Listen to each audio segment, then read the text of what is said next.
तुम जिंदगी की हर जंग जीत सकते हो जब तक कि तुम्हारा कोई दोस्त दुश्मनों की सफ शामिल ना हो।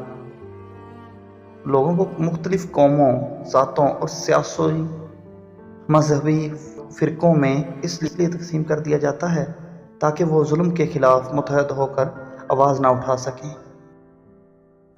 दुनिया की जाहिल तरीन अवाम वही है जो अपने मुश्तरका हक़ूक़ की बजाय अपने मुनफरिद फ़िरौन लीडरों के लिए आपस में लड़ते हैं।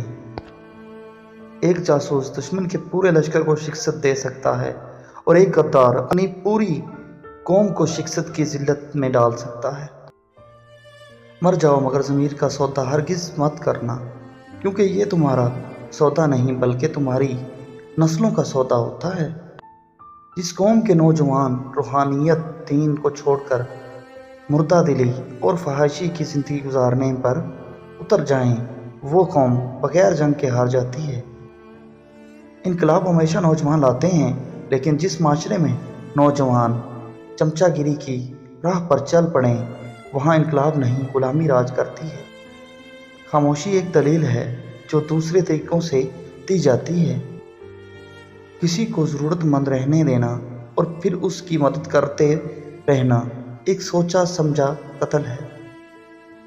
ज़बानों की पैरवी ना करो, क्योंकि कोई भी आपको वो कहानी नहीं सुनाएगा जिसमें वो खुद गद्दार हो।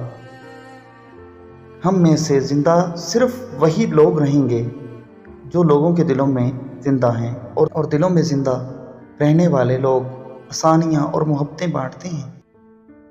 रोशनी की उम्मीद ज़रूर रखो, मगर उम्मीदों पर ज़िंदगी मत गुजारो। एक खामोश रहने वाला आदमी और ना भौंकने वाला कुत्ता दोनों ही खतरनाक होते हैं। एक मेंढक कभी भी उस तालाब का पानी नहीं पीता जिसमें वो रहता है।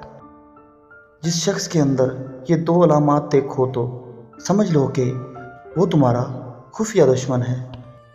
जो शख्स तुम्हें फहाशी वाले कामों और ऐशो इशरत वाली ज़िंदगी में डाल दे तो समझ लेना कि वो तुम्हारा खुफिया दुश्मन है।